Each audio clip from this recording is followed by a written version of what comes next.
We also sit down with the Treasury Secretary Steven Mnuchin to talk about the administration's plan to overhaul the U.S. tax code. Here's part of it. Mr. Secretary, thanks for joining us. Thank you. I think it's fair to say the last election was an expression of anxiety on the part of the American middle class, and the administration has said repeatedly they recognize that. How does this plan address the concerns of the American middle class?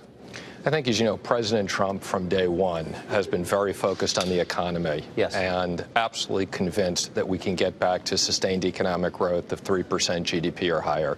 And the tax plan is center stage of his economic plan. So this is all about middle-income tax cuts, cutting business taxes, and making U.S. business competitive with the rest of the world. So if you're a Trump voter and you're making $59,000 median income, what does this mean for you? You're going to see at least several $100s of a tax cut, and that's what you're going to see, money in your pocket. So to your critics who say, well, wait a second, corporations are seeing a much larger tax cut. Why is that fair when corporate profits are very high and middle-class income is stagnant? What do you say?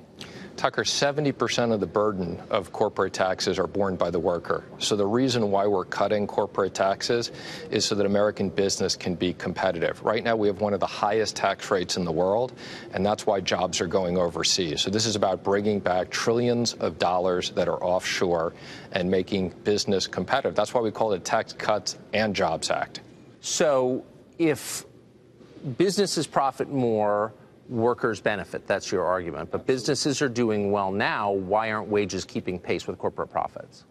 Well, again, businesses are doing well. The stock market's doing well. So for rich people, it's been a great 8 years. But for the average American worker, they haven't seen their wages increase. So this is about making U.S. business competitive, having more jobs here, and giving wage increases to workers. But there's the counter case that corporate profits have been rising, but wages have not been. That's puzzling to people watching. Well, they've been rising some, but they haven't been rising proportionate with the stock market. And this is going to be about creating more earnings, about, more important, bringing back capital. So we're going to encourage companies to bring back trillions of dollars that will be invested here to have new jobs, new factories, new buildings, new manufacturing.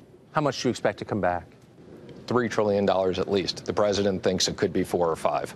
This bill, as written, would increase the number of people who don't pay federal taxes and basically make the government more reliant on a smaller number of people carrying the whole burden. Does that make you uncomfortable?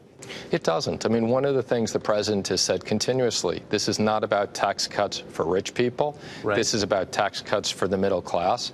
And for working Americans, we're going to raise the standard deduction to $24,000 for families. Here we are at the Reagan Library. There's no better place to have tribute to what was done 31 years ago with President Reagan. You know, the President Trump's tax reform will be even bigger. So the president during the campaign said repeatedly that he was going to give, quote, a haircut to the private equity people and the hedge fund managers by doing away with what is called the carried interest loophole, which allows people to take salary and get taxed at the investment rate, which is almost half. That is still in there. This bill allows that to continue. Why? I'm sure that's one of the issues will be debated as it gets through the House and as it gets to the Senate, and we'll be working with both parties on. You're going to push on that? We are. Not every group in D.C. loves the plan, and one of the most upset are the realtors and the home builders are mad about the deductions you'll be eliminating for mortgage interest. We've preserved in the House version, you know, a $500,000 mortgage that you can deduct the interest. That's an awfully big home in mostly every single part of this country. We're cutting out lots of loopholes throughout the whole tax plan. So there will be people who don't like bits and pieces, but people understand this is a pass-fail exercise. It's critical to the economy, and we're going to get it done. Mr. Secretary, thank you. Thank you.